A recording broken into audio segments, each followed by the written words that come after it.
turabaramukije mwebwe mwese musaze mukurikirana ibiganiro vya Yaga nawe TV twizera yuko mumeze neza cyane. Uno musi twatwonge kandi kugaruka bwa ngo kuyaga namwe ibigiye bitandukanye ko ravugwa mu makuru y'inkino ku migabane igiye itandukanye twizera ko mugiye kubana natwe rero muri kino kiganiro aho tubafitiye rero amakuru agiye atandukanye ndetse atari na make ariko aravugwa aho tuzagusa na cyane ngaha mu gihugu cyacu Burundi turabe vita Aigle Noir Day uko vyari vyifashe hari Makamba tubaza guca mu nkino za gicuti zabaye muri no weekend tugice tuzivuze ko ku mugabane wa Afrika turaza kuraba mu nkino za shane zimaze kuba zitangwa ziko zirabera mu gihugu ca Tanzania Uganda na Kenya turako vyari vyifashe mu match za mbere ndetse n'ingene zipanze mu matsinda turaza guca kandi ku mugabane wa Buraya dufise amakuru adasanzwe mu mugwi wa Real Madrid aho bona ko banamaze no kubagaruka mu myimenyerezo nyuma y'igihe kitari gito bari mu karuhuko bavuye mu gikombe cy'isi cy'imigwi muri FC Barcelona naho nyene hariho amakuru atari make tuza kuba tuyagako ayo namwe n'ayandi tuza kuyaga muri kino kiganiro sangwe kaze ubane natwe muri kiganiro cyacu inkino Yaga nawe TV. Imbere ko dutangura kino kiganiro yavuye umeze gute? Ameze neza kuko byaba Imana ibandanya gukora ivyayo tunukana vendredi gushika imisi ibintu bimeze neza turashima Imana tunayikengurukira cyane kuko ivyo tukora byose ni kwa maturagiza Imana imbere kuko Imana niyo mugira byose ibintu byose tuweza gukora tuza kuragiza Imana imbere n'iki kiganiro Imana ize kukibamo kize kugenda neza. Ego neza cyane. Hervé kwa gatandatu igihe cy'isaha 9 kuri Nkuru Nziza Peace Park Complex mu ntara ya Gitega kuri Aigle Noir Day. Kudo chapeau kwanza kumugwinga Aigle Noir Fighters aho bona yuko waje mu myambaro myiza cyane amakota adasanzwe aho hanawe na presentation kwerekana abakinyi umugwi wa Aigle Noir Fighters ugiye kuba ukoresha mu mwaka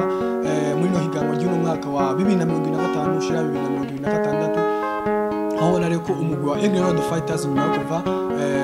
muri Afrique du Sud ukagaruka mu Burundi watumye ko umugwi wa Vision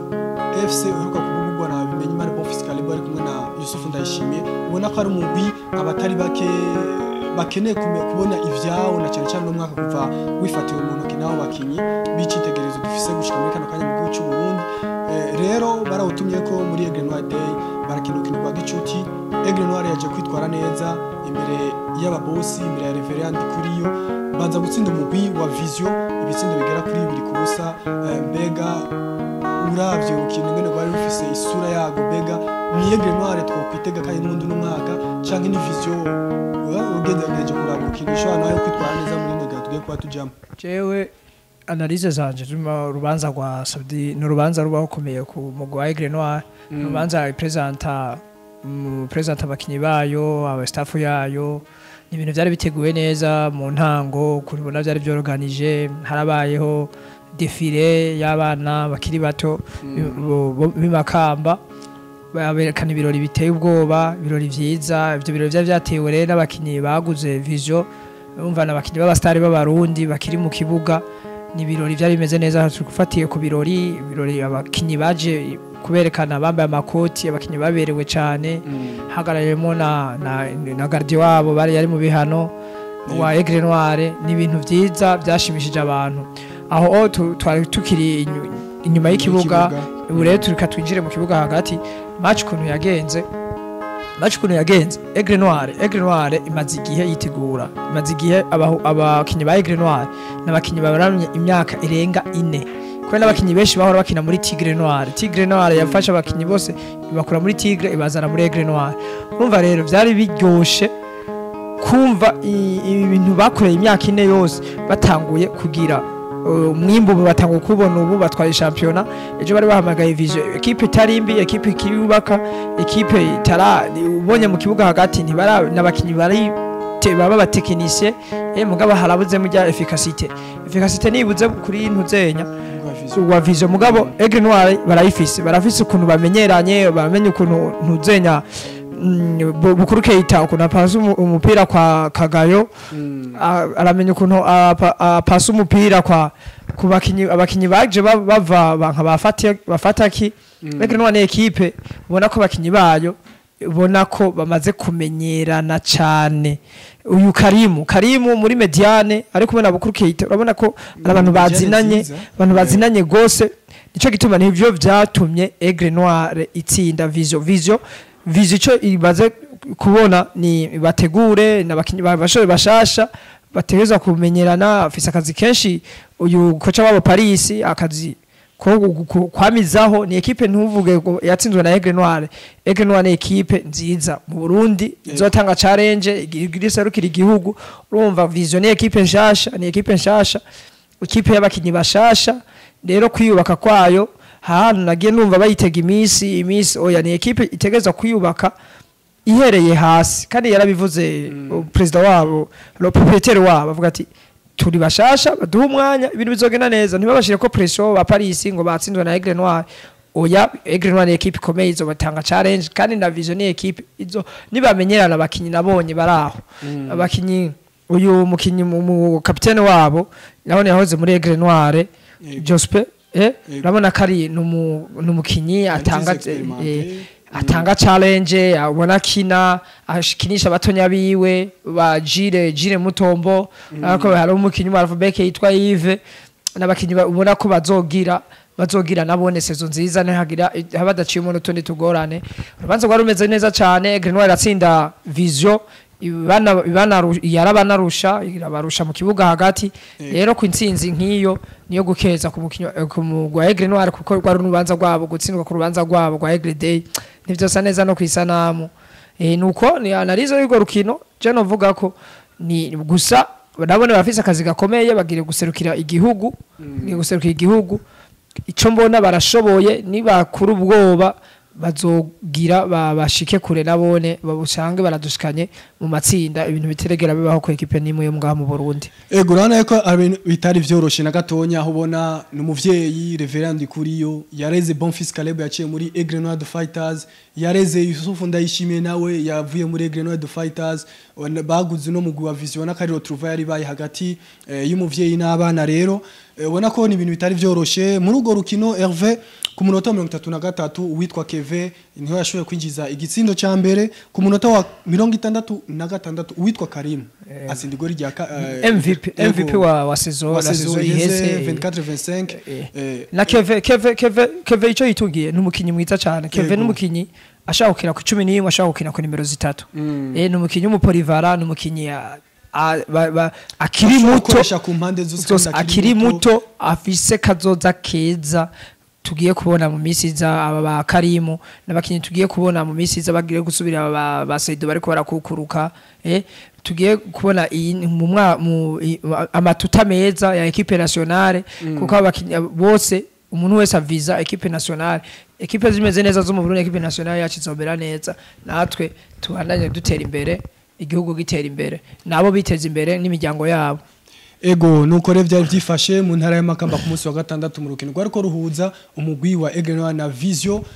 kuri Aigle Noir Day. Hervé dutandukire ku munsi w'Imana urukino rutari goroshe hagati ya Vitalo n'umugwi wa Musongati. La fois passée turi nga mu kiganiro twaravuze ati umugwi wa Vitalo Football Club ntitwoja nga tuvuge birebire kuri Vitalo Day twabonye ko bakinye n'abantu baba legend kandi bisa nkaho bari bakuze bamwe banakukurutse babatsinda 6 kuri kimwe turavuga ati bon isi yo Vitalo twoza guhayagiza cyangwa tugiye icyo tuvuze ku rukino nkuru reka tuzorindire match amikari bazokina n'umugwi wa Musongati Football Club rero kuri Stade Ngoma igihe cy'isaha 9 ku munsi w'Imana urabona ko barambikanye hagati yo migwi ibiri biza kurangira Vitalo Football Club ije gutsinda umugwi wa Musongati nabo nyene ibisindo bigera kuri 2-0 rero ubona ko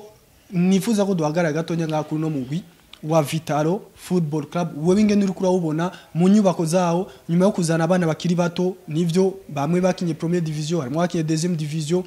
mugabo urana ko nabana bakiri bato uno Gustave niyo nkuru ari karubaka kandi navyo muri bimwe yagarutse ko nyuma y'urukino aragira n'icyo bivuze ko equipe ya Vitalo ni equipe izotanga challenge ni equipe nk'uko twabonye Saido akagumamo bajya bana bazomugira ko vyinshi bajya bana baritanga bitanze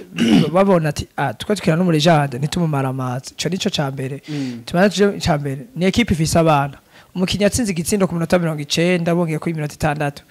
umukinya wa Saint Augustin umukinya avuye muri Jeunesse Athletique akino deuxième division ni yahora natangura muri Jeunesse Athletique ico gishireko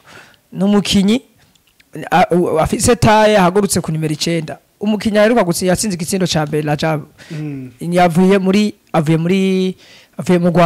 Rwanda saison yagenze neza mu Rwanda aragarutse nabakinyi ubona ko bakiri bato naho mvo ngo avuye mu Rwanda aracari muto niko vyihuse agaca sohoka ni umunyagitega nawe bakiri bato ni equipe rero nziza ifise umumenyereza mwiza w'umurundi abizi Gustave n'umukoca mwiza rero umukoca azi kuremamwo abana akabagira abantu bakomeye mu mupira w'amaguru akaba iyo experience batagira bakazoyigira ni ucubona ba Lieve nawe nabakinyi bariko baratanga wabona mu kibuga hagati Saido nibazo nkiza wabona ikibuga wabona kari umuntu bavuga ngo numutaba muga yatanga challenge bakinyi je match narayiravye dushimira ni kinyamakuru kitwereka live match no twayirabe sina nashoboye gushika mu ntara ya Gitega mugabo ukuntu vyagenze warabona ko equipe ya Vitaro ikina umupira itambaza amapasi mugabo uko kumenyerana bitaraba ijana kwijana ni equipe uzobona rero nabonye yaduhaye ishusho atari yashusho yari yaduhaye kuri Vitaro Day ni ishusho ubona ko equipe izo bimeze neza ko cyo babone yatanze muri interview yavuze ati nawe Soido kuko nibiraba asa process kazokina muri Vitaro akavuga ati rero naho no mubura uwo mukinyi jewe abakinyi banje nzobare mu mico cizere ndabereka ko bishoboka muga Saido tumurose ni yatunziza ni kintu gikomeye tabonetse bizogena neza ni equipe nabonye kizohava yerekana sezo iheze ni equipe yarokisa abakinyi 16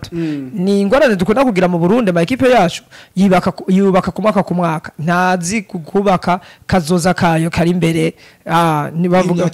a long term muri entrepreneur bakunda kuvuga ngo a long term rero mu Burundi ntibiba ku ma equipe mu Burundi atari Aigle Noir maze kuyibonana equipe zo Burundi zibaho ku mwaka sezo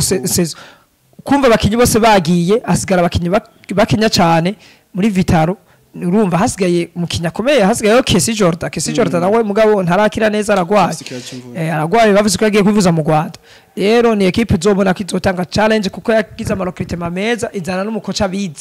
abizi ashobora nawene kugira ico aterereye muri sezo iza muri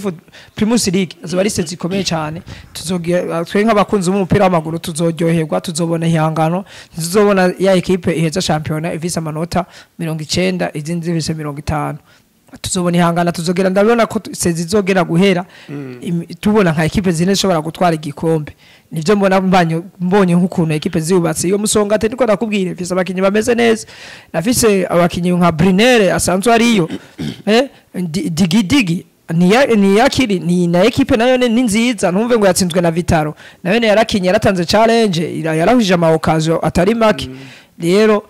umupira byo ko turabona muri pre-season ni nkuru nziza hasigaye iminsi 11 kugira champion itangure urumva ni ikintu ciza tugiye kubona Primus League iryoshe cyane kuko ndaguye n'amakuru ubu ba prejije umunsi wantuze ni mu ndwiza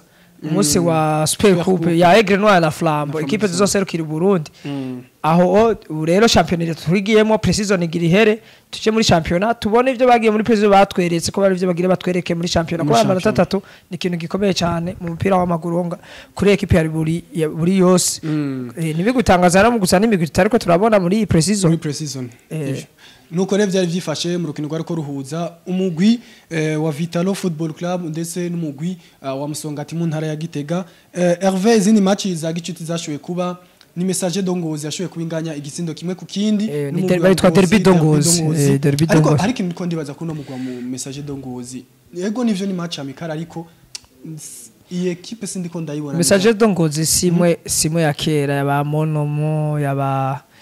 yabakinyi ba intelligent urumva si ba Cedric captain wabo urumva ni ubu n'abakinyi bashasha bariko bariyubaka umukinya asigaye arimo ni umukinya asigaye arimo nabonye akomeye ni yarimo ni gardien no mitwalege no mukinyi nabonye umenga yo atanga challenge nabakinyi mbona ko bizogorana kwibaka kuko no mumenye bizogorana ko batwereka nk'imyaka iheze bagifise president Muhisi yakubahwa mani mwakire mu bwami bwayo son excellence urumva ko ubu harabo muri muco bitwa motivation b'abana b'Ingozi nta motivation bariko bararonka nta motivation bariko bararonka message Ngozi ubu irarokrita mu zindi ntara mugaye ico nabonye structure yabo y'uno mwaka niko bazanye bakinyi bakiri bato tuvuge ko bazotanga kera ntumva ngo zisiti ngo yahagamye ngo message Ngozi nicabaho gusubu barayubaho niko bimeze umupira nukumeze habayeho umurongo utariwo ekipe iragabanuka karite ziragabanuka abakinyi bakagabanuka kare turindire ibyo teganya gusa ni byiza ko bariko baragira precision nabo usanga bazotwereka bazodutangaza ekipe irashaka kuzika dutangaza nka Manchester itwara Premier League hano ntuzotangana na message ngo gusa si ekipe yo gukoroka oya ico cy'umuntu ekipe yo gukoroka nuko gusa ari ekipe yari yatumenyereje kwama muri za ekipe ziza kuniganira igikombe ca Primus League Burundi rero urumva no kurinda tukazoraba nimba muri championnat ishobora kutwereka izindi nguvu zidasanzwe ko batoye indongozi zishasha baratoye indongozi zishasha ekipe reka turaba ba president ico nzico abanyengozi bakunda umupira w'amaguru ntibazokwemera ko ekipe yabigenda akagirire kuko ni image nziza ku ni komine ya Ngozi aho rari ntara ya Ngozi ni image nziza cyane izotuma igisagara cyo kiguma kigendegwa nivyo rero uwo mwaka bagiye kutwereka turabe ko baterezwa gutsinda kuko utsinda cyane igisagara cyo Ngozi kizogendegwa gose ego nuko revye yavyifashe no mu ntara ya Ngozi kuri stade Urukundo muri derby do Ngozi urukino rwako ruhuza message do Ngozi no mugwi wa Ngozi City aho gwaje kuba rurangira ari gitsindo kimwe ku kimwe mu ntara ya Cibitoki umugwi wa Bumamuru Boma Boy umugwi usanzwe ukunzwe cyane mu ntara ya Cibitoki wari kurakina urukino rwa gicuti n'umugwi wa Interstars aho ubona ko urukino rwashoye kurangira ibitsindo bibiri ku bindi nuko rero vyari vyifashe mu nkino za gicuti zashoboye kuba muri no weekend ngaha mu gihugu cyacu cy'u Burundi Hervé nkuko wari wabiciye kubivuga ishirahamwe ry'umupira w'amaguru FFB ngaha mu gihugu cyacu cy'u Burundi ryaje kuba rimenyesha amagenekerezo tugiye kuzorabira ko urukino rwa Super Coupe ruhuza washoboye gutahukana ihiganwa ry'umwaka uheze rya 2024-2025 Primus League Burundi ariwo umugwi wa Aigle Noir n'uwashoboye gutahukana igikombe ca Coupe du Président igikombe cy'umukuru w'igihugu umwaka uheze wa 2024-2025 ariwo umugwi wo mu ntara ya Gitega wa Frambo du Centre rero ubona ko bazofatana mashati ku munsi itariki 9 ku munsi wa gatandatu w'indwi nyene turimo rero ubona ko bitazoba vyoroshe muri ugo rukino imigwi ibiri umwe ugiye kuzoserukira igihugu cyacu Burundi mu nkino za CAF Champions League ari wo mugwi wa Aigle Noir Fighters hama umugwi wa Frambo du Centre nawo ukazoserukira igihugu cy'u Burundi mu nkino za CAF Confederation Cup ayo niyo makuru tubafitiye rero ngaha mu gihugu cyacu Burundi mu kanya katuze dusimbira ku mugabane wa Buraya Yagana we TV twaca muri Afrika reka duce muri Afrika duce muri Shane iri kiraba bibabere mu bihugu bitatu yabere muri Tanzania Uganda na Kenya Tanzania ekipe yaba hajya muri Tanzania ekipe nationale yabo bayikunda cyane nkuko bakunda Yanga na Simba turavye ku kibuga match yo kugura niho buguruye yishane ibirori byari bimeze neza mugabo tunenge twishi abana babana Marcel Dobare baje biyambariye uko bashaka niko kayisorite kabaye amafoto yagera acika avuga ku bintu byabo mugabo Tanzania mu kibuga hagati ekipe zo muri zo mu karere wacu muri Sekafa zitwaye neza Tanzania yaratsinze 2-0 Kenya iratsinda Uganda bukino mengo no munsi Uganda bukino munsi ni ekipe urabona ko nizo zakiriye yishane zatanze challenge zabikoze ni uko ekipe zabo ziriko zitanga motivation president wa Kenya yatanze motivation ku bakinyi iteye ubwoba Yego. guhera kuri match gushika kuri bazogere kuri finale bazogere kuri finale amahera ameze neza amahera ameze neza ni ikintu gikomeye ku muntu wari wese aya motivation no mu kazi kose akazi uriko urakora bagwaye motivation ugakora neza ugakora wishimye kubera ukuzi ko mu gatondo uza kuronka ico uhereza inda kugira uzoro nk'izo nguvu zo gukora rero president wa Kenya William Ruto ni ikintu cyo gushimagira bibera akarorero ku bandi jewe namangaruka ndiko ndaraba ku bindi bintu bibera akarorero no ku gihugu cacu duheruka kubona equipe nationale yacu bayiha motivation kuri level ndi kuri no waje imbere akavuga ati uzotsinda umugabo ubu president wa federation ari numiye iki je nk'ikino nosaba umukuru w'igihugu cacu cy'u Burundi navuga ati naza arashiraho ako iyo motivation abakinyi bitange nakujya twabonye 2018 ari naho twarose uburenganzira bwo gushaka kuja muri president w'u Burundi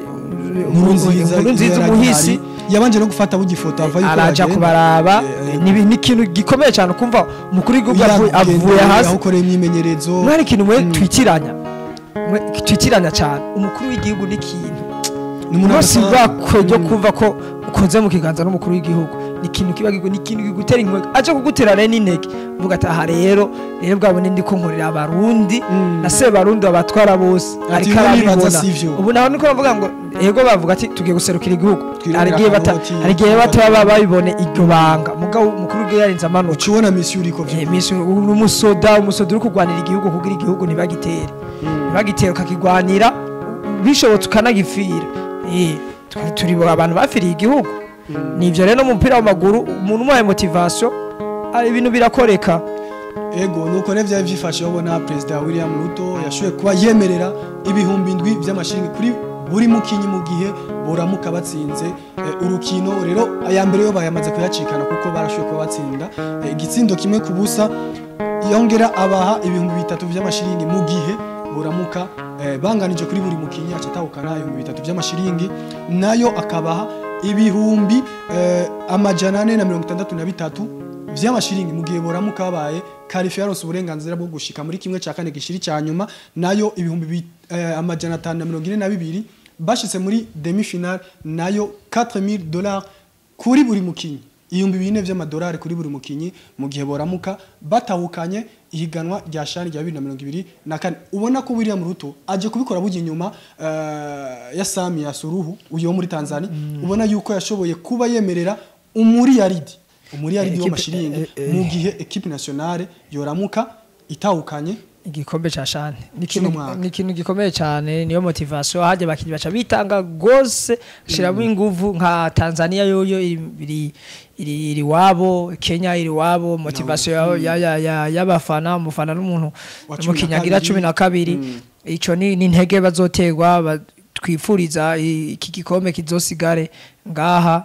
muri East Africa kuko equipe zo muri East Africa na equipe no miratwara shane rero urumva ko gisigaye muri East Africa byo bari ikintu kuri Sekafa natwe duherereyemo cyo bari ikintu gikomeye cyane umupira wo muri East Africa bakunda kuvuga ngo East Africa nta mupira uriyo hatari umupira uri muri Côte Ouest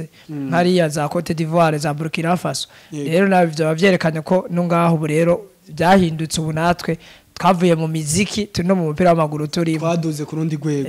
ego bona rero amatsinda akaba apanze gukurikira itsinda rya mbere ririmo umugwi wa Kenya Maroc Angola umugwi wa RDC RDC ni Demokrasia ya Kongo hamwe n'umugwi wa Zambia nibo bagize itsinda rya mbere rya A nayo itsinda rya B rihurikiremo Tanzania Burkina Faso Madagascar Mauritanie hamwe n'umugwi serukiragihugu wa Centrafrique itsinda rya C ni Uganda Niger Guinea Algeria na Afrika y'amajepfo murantunga nayo itsinda rya D ari nayo rya nyuma ni Senegal Congo yitwita Brazzaville na Sudani hamwe n'igihugu ca Nigeria inkino zashowe kuba zigenda ukurikira ku munsi wa gatandatu niho ihiganwa nyezina ryatangura umugwi wa Tanzania uza kuba utsinda ibitsindo 2 ku busa umugwi serukira gihugu wa Burkina Faso tugidogaza ngaho gatandatu ku match ya Tanzania na Burkina Faso yego y'umugardi wa Burkina Faso atitwara neza Burkina Faso ariko gibitsindo birenga 6 yagize amasave menshi niko atariyo yatsinze match mu bisanzwe no ariko bawo mu match mugabo yari umugardier Tanzania yararushije Burkina Faso biboneka urabona ko championnat Tanzania iri ku rwego championnat Tanzania havemo izi championnat za shane nico kikwereka reshane shane kwereka championnat yawe irugero iriko kuko twibutsa abadukurikirana iyi shane kina abakinyi bakina bakina nga mu gihugu iwawe bakina muri iyo championnat bw'ico gihugu nibo bakina muri iyo championnat rero urumva Tanzania ubu maze kugwera ku rwego rwo kuvuga ko equipe championnat zirusha ni ya Egypt ya Algerie na Maroc na Afrique du Sud nayo ikiziki jandikamwo mugani w'abaraho wabaho hakurya ikija mu rumva championnat igira gatanu muri Afrika ari kintu gikomeye cyane baradugije urugero abakinyi babo ni kintu nk'aba Feitoto n'abakinyi bameze neza ariko barahajya hagati bariko barakubita ibintu byashe biteye ubwoba mu numero 10 ameze neza hora muri Azam tutaramenya equipe agiye gukinamo bari batweretse urukino ruryoshe cyane oya ugerageje no kuraba rega gendura be Simba gendura be Yanga ubunye aho zigaruka na Azamu na Sengida na Mungo na Costa Union equipe pambane ha equipe kinamo Shasire ni equipe yo mu Kirundi niko bakunda kubivuga equipe yari ya Birimani mugabo kwereka umupira mwiza cyane usukuye equipe zaho ziranahemba neza cyane equipe zaho zirahemba neza cyane abakinyi rero igeze ku rwego rudasanzwe kandi bishimishije byo ntuze Azami kubitamo amahera menshi kerekana championnat twenga mu Burundi nta televiziyo nimwe tutagize imana nziza ngo FIFA Plus ariko umugambi wa FIFA Plus ako kamace kaceko bishoboka rero ni championnat maze kugera ku rwego rwo hejuru ibintu tuzaturarabira ko je misi yose ndavye ikintu abandi bamaze kugerako naba nifuza ko turaba ivyo bintu kugira natwe akarokeza dukora ivyo bintu kuko ubu twatanga kuronka stade noire ni kintu cyo gushima turavize stade y'Imakamba umuntu nta equipe ikinira ku bivu ni ibintu byo gushinga muri Tanzania ari equipe zikinira ku bivu mugabo stade isa nabi nka stade ya Sengida nako atari stade nziza mugabo umupira wa Tanzania bakunda umupira vraiment bakunda umupira cyane rero umva equipe yabo ibahaye ivyishimo ni sawa natwe muri East Africa tubari nyuma oya ntawo bideha by'ukuri championnat yabo ku rwego rudasanzwe urundi rukino ubona ko rwahuje mu gwiseruka yagurwa wa Madagascar hamwe no mu gwiseruka yagurwa Mauritanie urukino rwaje kuba rurangira ubusa ku bundi Maroc yoyo ntawo ugana Maroc ni gikomeye cyane nabo yabo yari n'umufavori w'igikombe n'umufavori kubera championnat yabo iteye imbere abakinyi bariyo n'abakinyi bameze neza umva zanga na Jacques Casablanca afite n'amashuri yigisha umupira menshi ni equipe nationale ifise ikina za kane mondial mbona babihereye amashuri iga Maroc ni igihugu cy'umupira vraiment igihugu cy'umupira ubona ko baje kubatsinda ibitsindo bibiri ku busa umugwi wa seruka y'igihugu wa Angola aho nta byinshi nta nkuru ahirimo kumva ko Maroc yashoje gutsinda ibitsindo bibiri ku busa umugwi wa Angola nayo Kenya rero nayo iza kuba itsinda ku munsi w'Imana mu ijoro igitsindo kimwe ku busa umugwi wa RD Congo iyo ni inkuru rero ikomeye cyane kuko wumva Kenya muga Kenya championnat yaho yari yarasubiye inyuma gatonya kubera ibihano bigeze kugira equipe zaho tuzako turasohoka mugabo uko wawe ko yasabe kugarukana cyizere y'Polisi za Gor Mahia ubona ko ari equipe ziriko ziratanga akazi abakinyi babo ariko barakora cyane RDC mugabo bibereye intambara iratuma niyo bya affectasi tubisamaze mbere ngikomeye nka kera Vita Club ngikomeye nka kera urumva ni equipe zasubiye hari ama equipe yitwa Aston Villa niyo ma equipe ubona ariko aragira DSM Mapembe yo muri nayone nibona ama equipe ariko atanga challenge abakinyi ba muga Kongo ntumva uko ntiyigira yiburira abakinyi babo rero ubu bakiguma muri Kongo nico gituma mu bitari gatsinda bose bace bigira muri championnat Tanzania aba bayinonga ubona bace bigira muri Tanzania Kongo kera abakinyi barabagumana kubera amahera yari irimo mugabo buri abakinyi babo baca bisohokera abakinyi ba Kongo equipe nationale yabo irakomeye kubera ko ku isi hose barahari kweri abakinyi baho ubure barasohoka nico gituma ubona itsindwa na Kenya ibyo rero kandi Kenya bari bafise motivation iteye ubwoba ni iyo numva ko Kenya yakoze big deal ikintu ciza kandi n'abafana babo urabona itike zadandwajwe yagiye stade yagiye kuzura hasigaye iminsi 5 kugira zamaze kudandaza abanyakenya Ikikiza, yego. barako barashigikira umugwi wabo Bimwe bakomereze bidasanzwe ngaho ubona ko cyane n'abantu basanzwe barakunda burya umupira cyane ego inkuru twarangiriza ko rero ngaho ku mugabane wa Afrika Hervé muri basketball FIBA Women's Afrobasket 2025 ni kuvuga uno mwaka turimo wa 2025 Nigeria ije kuba itahukana rino higanwa itsinze umugwi serukira gihugu wa Mali amanota 78 kuri 68.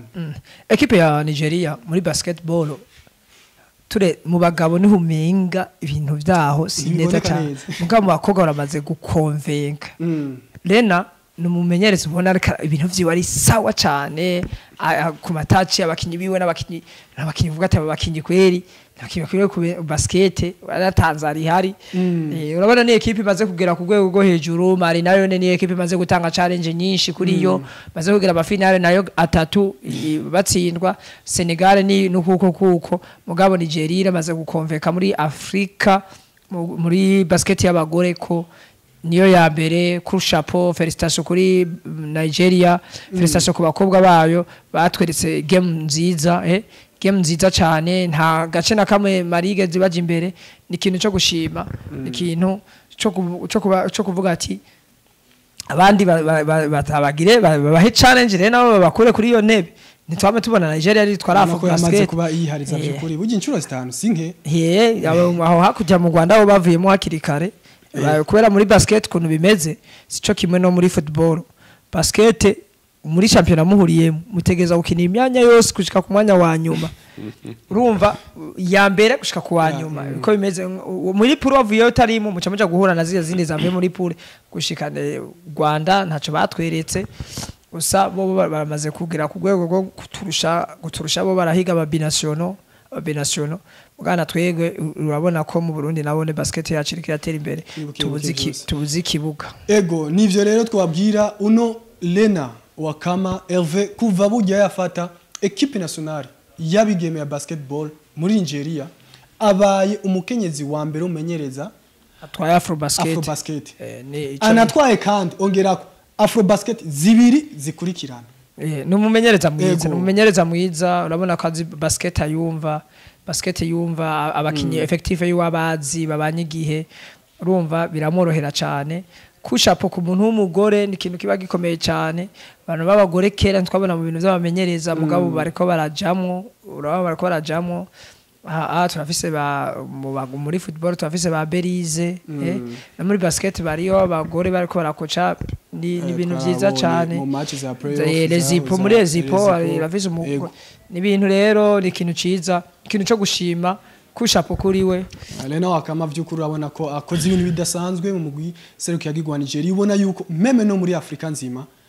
nta mugore ngo burya yari bwatware umunyeza w'umugore yari bwatware ihiganwa rya Afrobasket ku ruhande rw'abigeme rero ayo niyo makuru twari tubafitiye ku mugabane wa Afrika reka tuze tubandanye n'amakuru yacu ku mugabane wa Buraya Yaganawe TV Hervé ku mugabane wa Buraya amakuru yacu katuhere mugwi wa Real Madrid umugwi wa Real Madrid rero nyuma yo kumara imisi itari mike bari mu karuhuko nyuma yo gukina igikombe cy'umugwi bakaza kuba bavamwo batsinzwe n'umugwi wa Paris Saint-Germain umugwi wa Real Madrid ibitsindo bine ku busa rero ubona ko uno munsi ku munsi wa mbere igenekerezo rya kane kwezi k'umunani niho bagarutse mu myimenyerezo y'abakinyi bagiye batandukanye ubona ko bakorewe ibipimo ba Vinicius Junior Mbappe abakinyi bose bari bahari abakinyi babo bose bari bahari genderwako n'abakinyi benshi uyu mwaka bafise atari Arba wenyene tubona nawe ni mugana bunye nawe ni mbona yarakize abakinyi bose bameze neza bagarutse mu myimenyerezo Alonso systeme ziwe yubake ekipe nuze Mondial de Club ntiyagenze neza kandi ntiyagenze na nabi cyane ku ekipe hari hagishika ekipe yatoye atanu kweza imaranye ku ekipe yaraje asangamo bace bajana ni ekipe ya Real Madrid filozofi yo nibayumva izotanga nkuko yabibigenza Real Madrid ni ekipe yo gutwara ibikombe si ekipe yo gutwara ibikombe katubahe precision yabo nabagire batangure bafise imisi mike cyane bafise imisi mike tarenga imisi cumi ndakwiye na neza bariko barasaba ko match ya mbere yabo na Osasuna boyunguruza La Liga yaravyase rero jemba mbona ko biruko bari bagize byari sawa baragiye baritekerezaho bagire batwereke ma game meza nkabo nkuko twama twiteze insinzi kuri Real Madrid twereke je kintu mbona kuri Real Madrid ni equipe itegeza gukomveka muri Real Madrid atwara ibikombe uravaho uko bimeze reka tubaho umwanya tubaho igihe kubera nta match tuzobona bariko barakina za pre-season tubone ukuntu equipe imeze muri championnat tuzaza tugira ama analyse yazo y'ukuntu ibintu biriko biragenda inkuru nuko batanguye entraînement niyo nkuru numva muri Real Madrid twovuga ibindi navyo tuzoza turabigarukako mu minsi iri imbere vy'amatransfer yayo tubona Real Madrid yaje kugira amatransfer atari kongereza abakinyi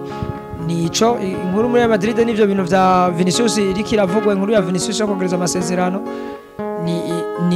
ni jogaruka bagize nico mbona kuri Real Madrid tukiraho nyene Hervé nyuma yo kugaruka mu myimenyerezo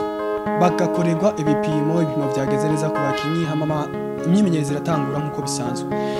ikinyamakuru Marca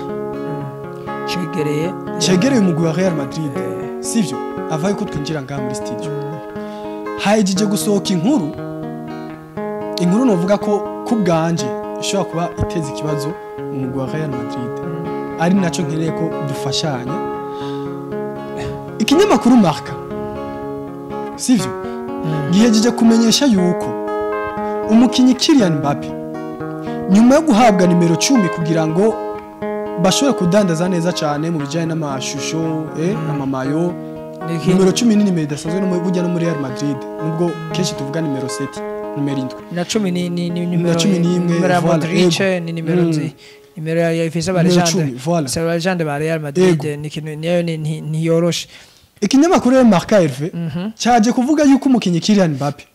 ari we mukinyi agiye gutera penalty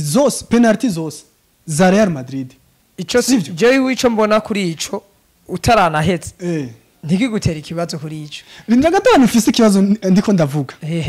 turabona ku mugabo yitwa Carlo Ancelotti saison 2023 Karim Benzema amaze kubagenda yego baratwaye Ligue des Champions kandi ubushobozi bwose Carlo Ancelotti yabuhande umukinyi yitwa Vinicius Junior 2025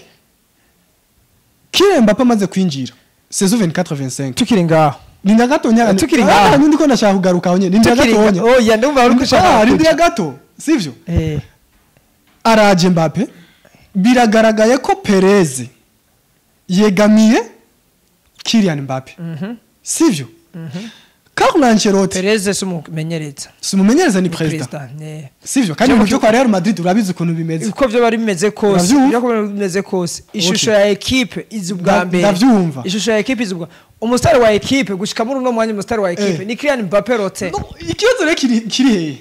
Kylian Mbappe ugiye muri Real Madrid Vinicius Junior nawe yamaze kuba kubwami bwiwe ubwami bwe yarabwubatse mugabo ubwami bwe Kylian Mbappe yari yarubatse ubwami bwo kuba ari umukinyi wa mbere ivyo ndavyumva wa mbere yamaze kugera ku rwego n'umukinyi yatwaye mondial ivyo turabizi sivyo atwara amasuriye do Vinicius Junior afise saison imwe nziza 23-24 niyo saison nziwe nziza ariko reke yazano kiri nikimwe urabona mu mwaka w'ezi ibintu byabaye ikinyamakuru Marca cyakoresha ijambo neo naragerageje kuraba insiguro mu kirundi muri dictionnaire dusanga ni nka kujya bampaye akarore muri equipe iyo equipe itunze abastari babiri buri umwe ashaka gukora ku ruhande rwiwe ashaka kwemeza mugenzi we n'uwundi agakora ashaka kwerekana kari warenze mugenzi we ivyo bigaca bitera ikibazo muri equipe tugaruke kandi Vini ntarongereza amasezerano urazi biriko biraca mu Real Madrid rero ikibazo cyo kumuha penalty nyuma yuko uno mumenyereza Carlo Ancelotti uravyemera ko seze heze Kylian Mbappe yageze kuba ari seze yagiye guhera ari nimero M gutera ama penalty ivyo ndavyemera uravyemera Yego. ico rero cyo kuvuga ati ko Kylian Mbappe ari wazotwama gutera ama penalty si kibazo kibari kitari kibazo barabizi ko ari mu bitere wabo barabizi ko ari wo muntu ategerezwa kuja imbere mu gutsinda Vinicius Junior rwa rugero rwiwe turamuzi urugero rwiwe so mukinyi wo gutsinda ibitsindo vyinshi wa mukinyi wo kwerimina agatanga akadegora aba defenseur ubu niho yatanga mu sezi iheze niho bona ko atangure kugira iyo efficacité yo kuzaratera mu igori atsinda nawe mugabo bitakuye ko Kylian Mbappe ari meilleur buteur wa La Liga ari meilleur buteur wa Real Madrid sezi iheze kandi bashaka ko aguma ari imbere ku bitsindo ico rero nta kibazo jemo nabizoteza kibazo gituma bizoteza na Vinicius arabizi ko Kylian Mbappe rote ni bitere kumurusha ariko Vinicius kibazo umwaka uheze Vinicius Junior ivyo ni Jesu ya coach azofata Jesu muri Real Madrid bikunaniye gufata Jesu akazi kabagahetse aho nyene niho ndiko Jesu nawe rero ntuzenya Alonso oya ivyo nagutangaza atanagiye Real Madrid ifise amayeri yayo ibintu vyayo ifise amayeri yayo shaka kubigira mugabo equipe zose zikomeye kwisi zitegeza kugira le chef yego ico cyo ndabizi le chef muri Real Madrid ni Kylian Mbappe Kylian Mbappe n'umukinyi akomeye n'umukinyi ashobora gutanga challenge umukinyi amaze kubitwereka saison nyinshi atwereka saison iyi kuva avuye muri Monaco umukinyi yagumye akina neza ari regiriye vy'ukuri atagize akabazo k'imvune ateza gutsinda ibitsindo byinshi ico rero no kubwira kuba batanze ko ari Kylian Mbappe ico nuko kitegereza kugenda niwo mukinyi wa mbere muri Real Madrid Vinicius Junior Cristiano Ronaldo akiri bakiri muri Benzema na Bare wewe utegezwa kwiasocia kuri Ro Star Benzema yama yaje muri equipe type kubera na Vinicius Junior ategeza kuzo kwiasocia kuri Kylian Mbappe kandi bizo gutangaza Vinicius Junior atwaye Ballon d'Or kandi si numero ya mbere mugara ashaka gutanga challenge akakujya ko none ntuwatsinda ibitsindo byinshi dufate kuri Barcelona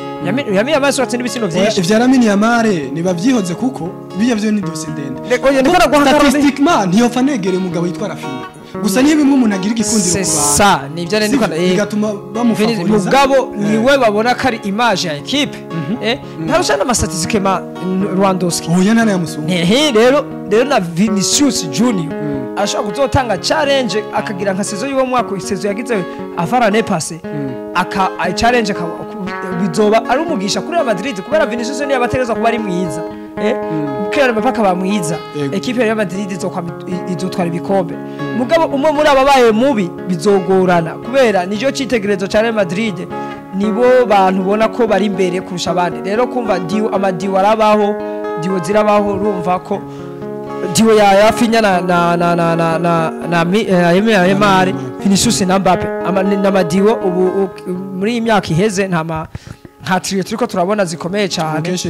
kenshi turiko tubona amadiwo rero ntuzotangare ko amasysteme y'abakoci rero Kylian Mbappe rote ategereza kuba ari wa favorite kubera ko ni wadandaza ategereza kudandaza aradandaza muri Real Madrid na equipe idandaza cyane kipe imaze rero kuja muri business rero bakene kuguma ijya image Kylian Mbappe no wagurisha abantu adandaza amayo nyinshi muri Real Madrid ngira vyemera rero umva image ya equipe izimbere rero kuva bamuhaye kutegeza gutera ama penalty Vinicius ndazi ivyo ntanuze kubera ndabizi ko Vinicius azoteza kubarwa kabiri ku gutera ama penalty mu gusoza ino nkuru ya Real Madrid jewe nkibona ijya nkuru nafatiye deja kwanza ku kintu ca mbere Vini yasabye umugwi wa Real Madrid kugira ashobora kongereza amasezerano we isabira amahera yasabye amahera umushahara ungana n'uwa Kylian Mbappe ariko Real Madrid yagize gute Real Madrid ntishobora kuvyemera kubera ko vyemeye bazoba bariko barabone ntubaze ngo ivyasego kubera banka guhamara Kylian Mbappe menya ko ibi vya finance vya fair play finance vyobakorako nabo baraharura avuga ati ibi bintu amafaranga nayo turiko turinziza nayo turiko turinziza reka hajya nibiharo bikomeye cyane umupira w'amaguru turabira nga mugabo hari ibintu bikomeye cyane kuri transfer z'umukiri kongereza amasezerano y'umukiri ni detail par detail aya Kylian hajya Vinicius arashaka gushiramo naho yovuga ati ngo nje umushahara wa nganye umushahara mugamba bategeza ko ashaka kumurusha kuburusho kuburusho byose ni kontra ikivuga je ndiko ndabihamya neza Vinicius n'umukinyi wa Real Madrid n'izindi saison nka zitatu kandi azoprova ico ateza gukora ni kumenya koko ateza gupruva agatanga challenge akaba kubera basa nabangana Vinicius na Mbappe basa nabangana imyaka muri 26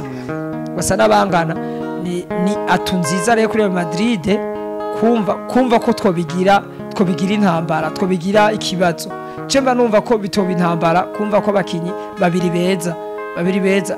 bazobana niba baronka gestion y'umukoca ameze neza akabaganiriza Alonso azobishobora acari muto ashaka kuzobaganiriza abereke iciza gikomeye kuri bo muri kazoza kurusha kubu tuba turimo nico mbona azokorera ko cyane abereke ko batezwa kubana kandi je mura mu kibuga Vinicius na Kylian Mbappe babanye neza cyane reka turinde turabiyoberera mugabo ahana muri zo kwa reka turindiye nimba byukuri kuko na Real Madrid yari yateguye umubonano uhuza cyane cyane aba superstar ba equipe tuvuze aba superstar ni Mbappe ni Vinicius rero bari bateguye umubonano nabo kugira ngo babibutse ati igihe wasinyira umugwi wa Real Madrid wemeye kugiye gukora iki none uremera ko abo bose naho ari abastar ba equipe Real Madrid kari ari umustar kurusha bo oya Real Madrid n'ibyo byayo rero niko Real Madrid structure yayo umukinyi wari wo wese ntibizo gutangaze wumvise Ramos twamurekuye ntibizo gutangaze wumvise Cristiano twamurekuye ntibizo gutangaze wumvise umukinyi bavuga kugenderako Rodrigo genda ntushobora kumbwira ko bigeze kurekura Kaka umukinyi wari yaheje gutwara Ballon d'Or Real Madrid wero nta izina abakinyi bamaze gucayo bamaze beza kurusha Vinicius kurusha Mbappe ni beshi haraciyo ba Ronaldo Nazario haraciyo ba Cristiano Ronaldo haraciyo abakinyi bakomeye bazine Zidane ni equipe y'aba Galacticos ni equipe iteze kuba ifise abastar mugabo abastar bari musi y'izina rya Real Madrid urumva rero abastar ba equipe ni equipe rero tubiregere Madrid Barcelona ni nuko zubatse Real Madrid tegeza kuba ari abantu ikomeye kurusha abakinyi nuko Real Madrid si Chelsea Real Madrid si Liverpool Real Madrid si Man U Real Madrid ni equipe ya mbere ku isi rero utegeza kuza wowe uje mu gukina muri Real Madrid utegeza kumenya ko ariyo equipe ya mbere ku isi yego nuko revye ifashe ikinyamakuru Marca geje gutangaza ko umukinyi Kylian Mbappe arogiye kuba atera penalty zizo ziraboneka mu mugwi wa Real Madrid iyindi nkuru twarangeza ko mu Real Madrid nyuma yuko Jude Victor William Bellingham agiriwe operation abazwe ku rutugu no gukirana imvune umwaka wose bandage bari bamushize ko nyuma yo kubagwa nako cyane mufasha gutega ukuboko kwiba bamaze kuba bagikurako byitezwe yuko rero ashobora kuza mu mpera z'ukwezi kw'icumi ubona yuko rero abaganga bavuga yuko Jude Bellingham ariko arakira byihuta cyane no kurinda tukaraba yuko Jude Bellingham wanyu vuba agiye kuba agaruka Hervé mu mugwi wa FC Barcelona mugwi wa FC Barcelona kaduhere ku kintu kwa gicuti bamaze kuba kino munsi no mugwi wa Diago ari ya mugwi ya Japan umugwi wa FC Barcelona rero haje kubitsinda ibitsindo bigera kuri 5 kubusa ibitsindo bibiri wona byinjijwe n'umwana kiri muto Gavi ku ipasi imwe yahawe na Lamine Yamal Robert Lewandowski yasomye ku nturire Toni Fernandes ariko kandi utibagiye Krishasha uyu inkuru nuko Rashford yamaze kubatsinda igitsindo ciwo ca mbere mu mugwi iyo niyo nkuru mu bisanzwe iyo niyo nkuru kumva batsinze equipe yo muri Korea equipe ya nyuma muri Korea ni bari muri pre-season no kuraba ko system zabo zikunda inkuru nuko kumva ko Rashford yatsinze igitsindo niyo nkuru Rashford umukinyi mwiza Rashford n'umukinyi azotanga challenge muri La Liga bizo gutangaza Rashford agarukanye kuri saison twamubonye ko 2020 ya muri 2020 rero ni equipe iri kirubaka Barcelona bakakina mu match amicale muri Korea bahuye ni equipe ni equipe ya nyuma muri noze yabaye mu championnat abo ntiranahera ico gutangaza championnat yabo mu nkino 40 maze gutsinda inkino zitatu equipe rero nukumva ko inkuru irimo nuko Marcus Rashford yatsinze igitsindo amaze gushika mu wa FC Barcelona ni gukeza FC Barcelona ni equipe izotanga akazi kenshi ni equipe imeze neza guhera inyuma gushika imbere equipe yagize amarokri meza Barcelona ishaka kuguma yatangaje abantu kubera ifise abana bariko baritanga ifise abana nka ba Gavi Lamine Yamal Rafinha Lewandowski yamizako Ferran Torres arahari yaragarukanye baramuhaye icizere icizere ubu na wene urabona ko ariko akina ibintu vyiza baragize ba defenseur ba Inigo Martinez ba Christensen n'abakinyi bariko baratanga challenge sawa. Barcelona ni ekipe izotwereka sezo nziza bazokwa kuhatana kwabo nuze n'uwo yavuze kocha wa Atletico Madrid ngo ubuhugo ngo abafana ba Real bazoto baraza kudushiga kuba nitwe tubagore tuhakwa kubatsindira Barcelona ngo classique iteza kuba ngo yacu na Barcelona ngo kubera ko Real Madrid mwaka weze ari kijya bya bine hariya rero urumva ko Barcelona n'umwaka izotanga akazi gakomeye nico twavuga ko umugwa FC Barcelona muri urwo rukino yaveye mugano kurindira ibipimo byo kwa muganga nyuma yuko Pau Kubarse yinjiye mu gice cya kabiri ntiyamaze kujyana na nyagice cya kabiri yaje kuba yisabira gusubirizwa nyuma yuko agize ubabare mu itako mugano kurindira akora abakinyi muri pre-season baririnda barifata kugira nabo ndetse zitangure bahari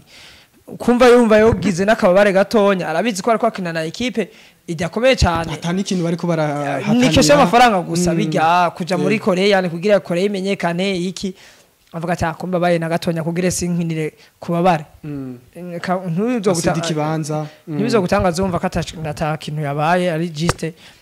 kumva ko yababaye kukuguru gusa. Hervé mu minota nk'itanu hari ikintu nkeneye ko tuyaga ko mugwi wa FC Barcelona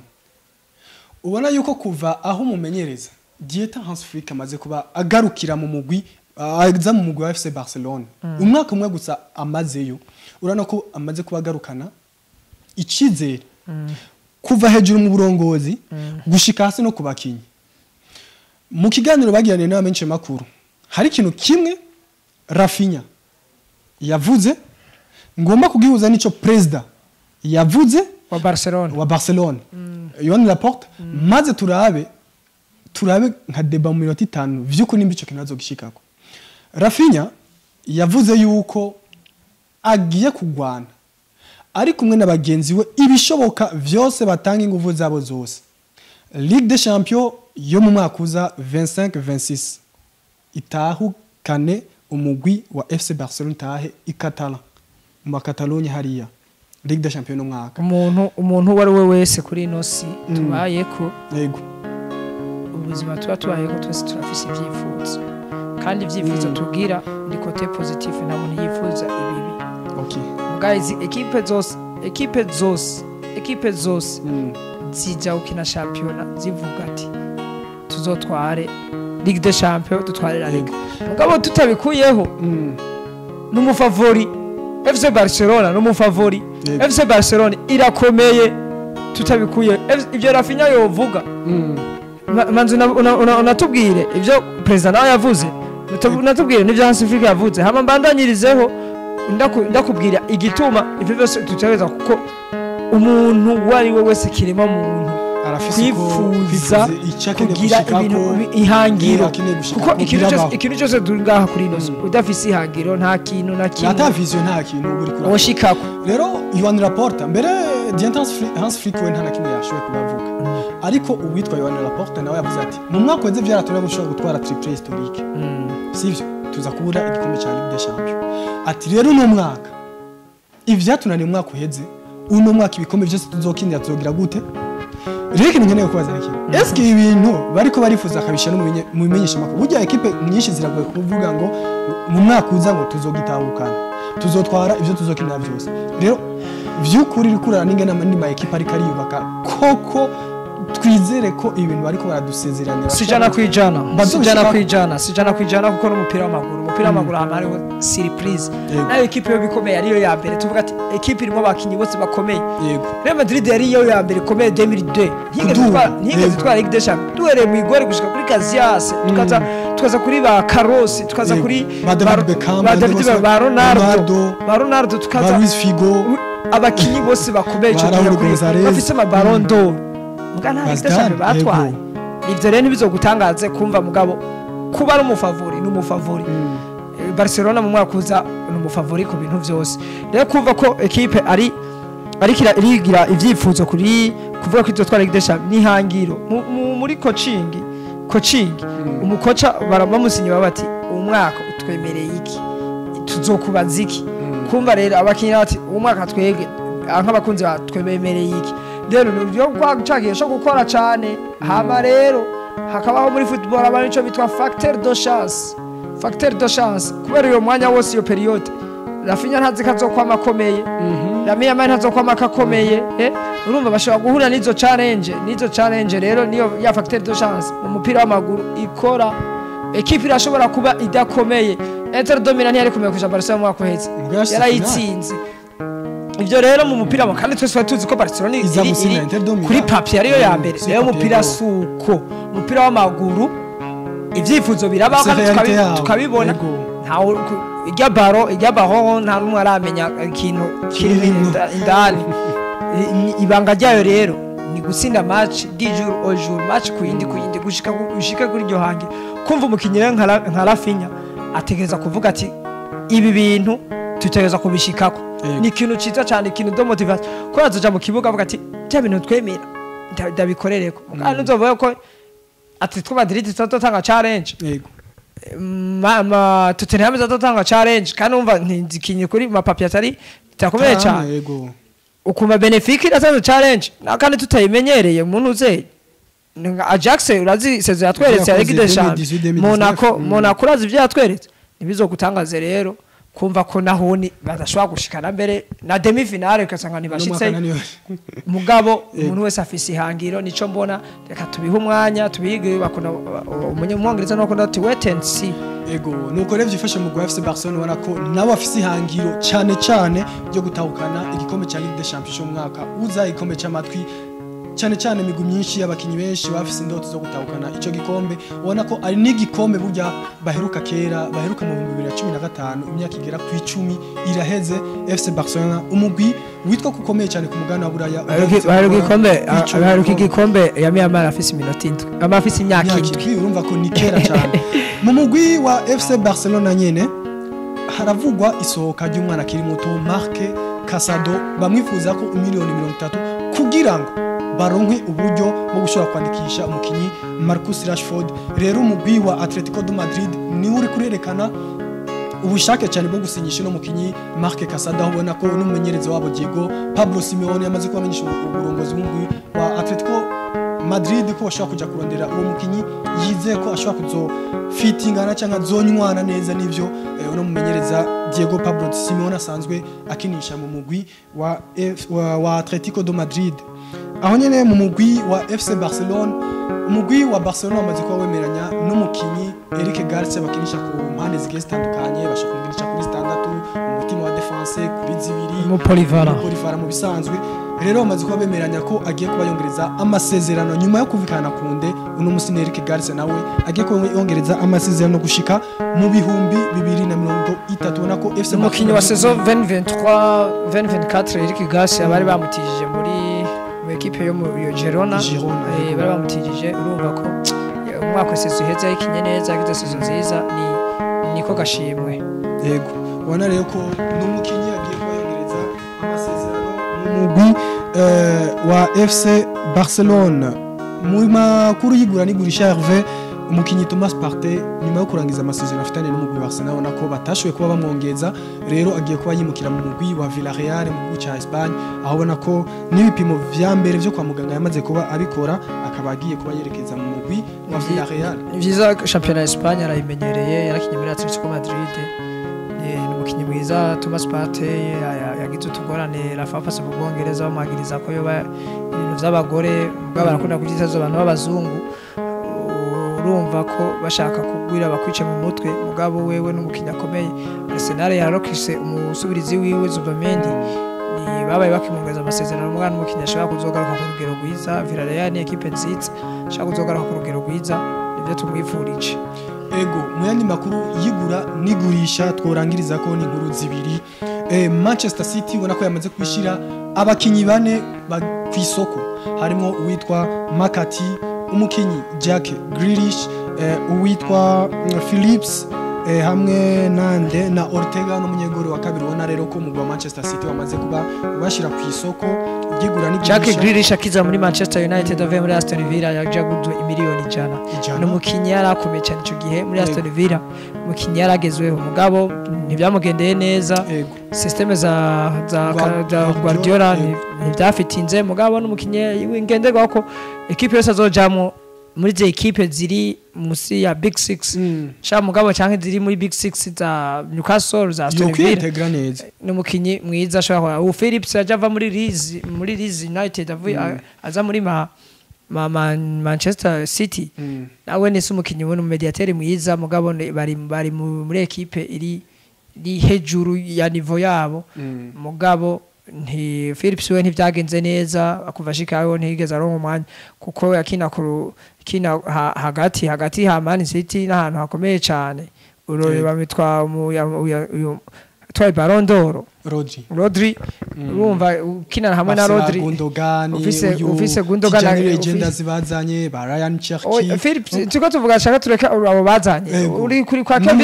kwa Kevin De Bruyne ntibishoboka naje guhigira handi kandi na Gundogan burya ashobora gukina mu kanya cya Rodri yadahari niko bimeze bafite abakinyi beza abakinyi cyane kugira ngo ashobore kuronka umwanya muri kiya kibanza bakibazoronka ama equipe meza muri Premier League za Bournemouth za Aston Villa Everton nayo nirikiri yubaka nayone ni equipe rero uzo Premier League yoyo yamifise bitangaza vyayo n'abakinyi rero aho yoja hose bazokina canke nibakundire. Ego mukurangiza inkuru ya nyuma twohereza ko ni muri Chelsea do Blues bona ko ariko baravuga umukinyi Christophe Nkuku ashobora nawe nyene ariko arisabira gusohoka mu ngwi wa Chelsea uguru imiryango abakinyi 15 barimo ba Raheem Sterling ba Christophe Nkuku abakinyi ba Renato Viega Jackson nibiramenekana cyane ko bamushaka ko mahera menshi cyane 180 Manchester United yakuyemo